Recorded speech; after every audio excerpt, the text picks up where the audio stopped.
It was a sweltering summer evening, August, in Nebraska. It was 95 degrees, the humidity weighing down on me. I was standing in a gas station parking lot with $5 in my pocket and everything I owned stuffed into a black plastic bag. I never realized how heavy a plastic bag could be until it held my entire life.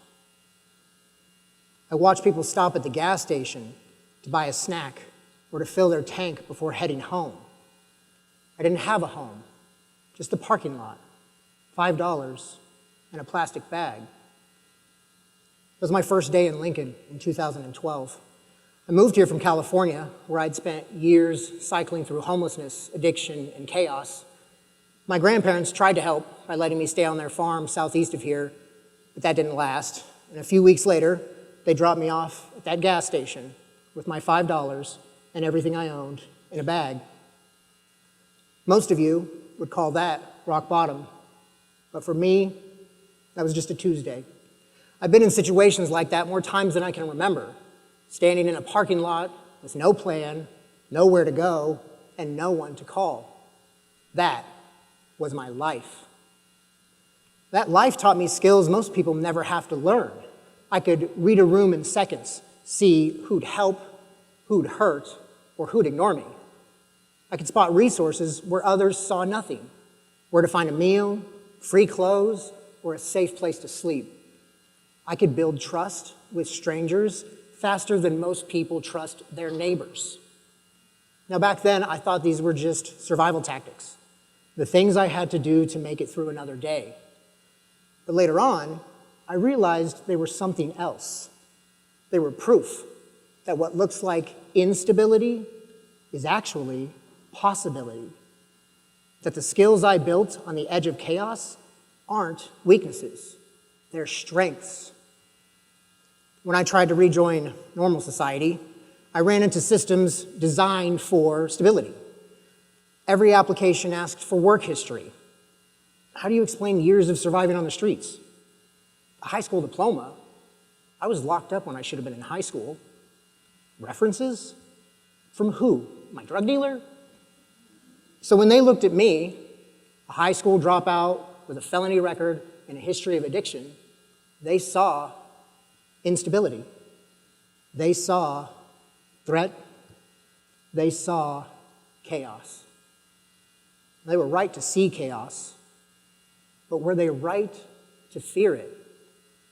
My life's taught me that chaos isn't destructive, it's generative. Think about the hardest moments in your life. We find out who we are and what we're capable of in those moments. This isn't just some motivational quote BS. There's science behind this.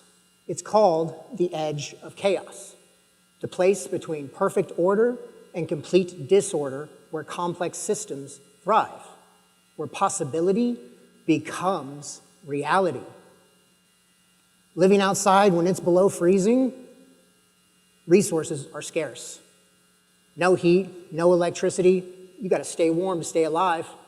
We cut a hole in the floor, we dug a pit, and we built a fire inside our tent. Of course, the smoke would kill us before the cold, so we rigged a ventilation system out of wire and tin cans. Fire might kill me. Cold definitely will. That's the edge of chaos. Nature gets this. Evolution doesn't happen in the middle of some boring, stable ecosystem.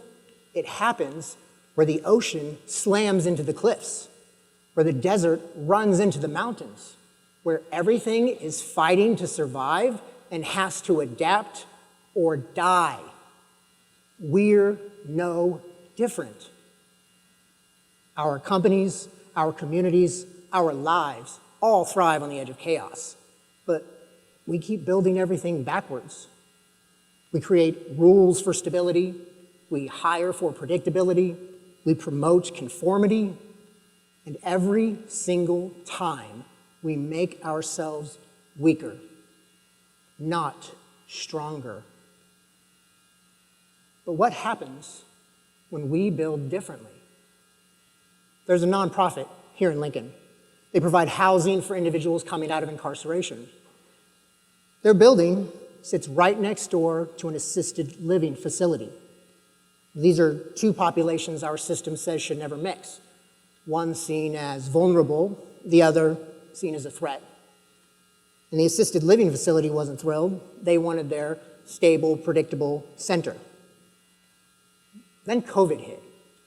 Real chaos. Not the kind that you can plan for or keep out.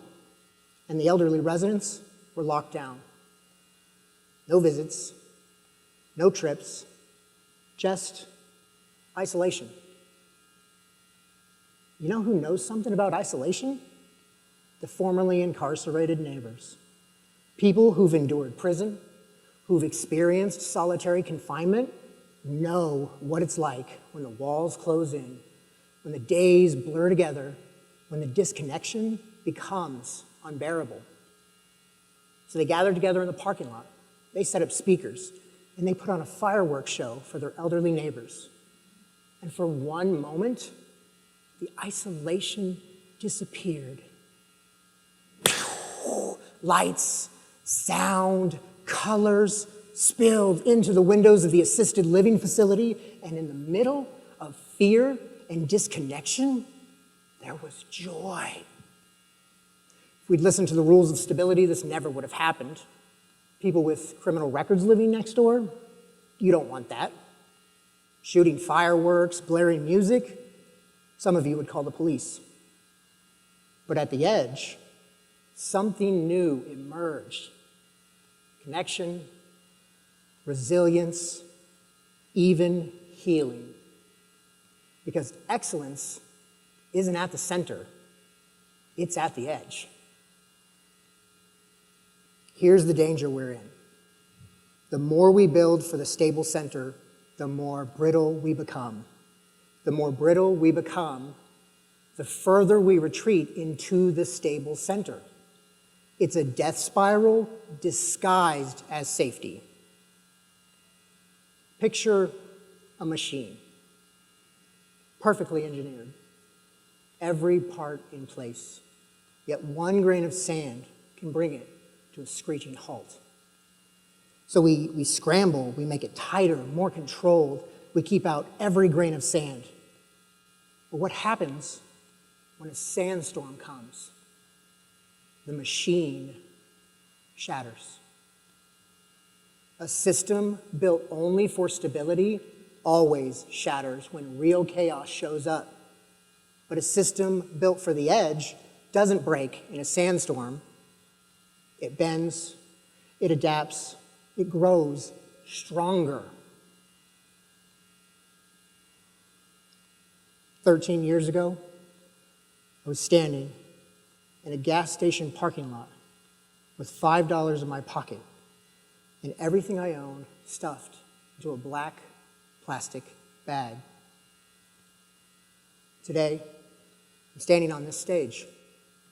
Now, I'm not here because of my degrees. I'm not here because of my work history. I'm not here despite the chaos. I'm here because of it. Because excellence lives at the edge of chaos.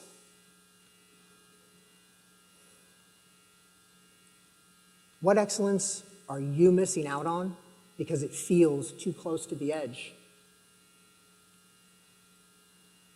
What wisdom are you overlooking because it's wrapped in the wrong package? We're told the edge is unstable, dangerous even. I'm telling you, excellence emerges from the edge. So be careful, because the stories you tell yourself become the world you build. And chaos will come. The question isn't how do we build to keep it out, it's how do we build to live with it? And the answer depends on whether we keep building for the stable center or whether we finally start valuing the edge. Because excellence isn't at the center, it's at the edge.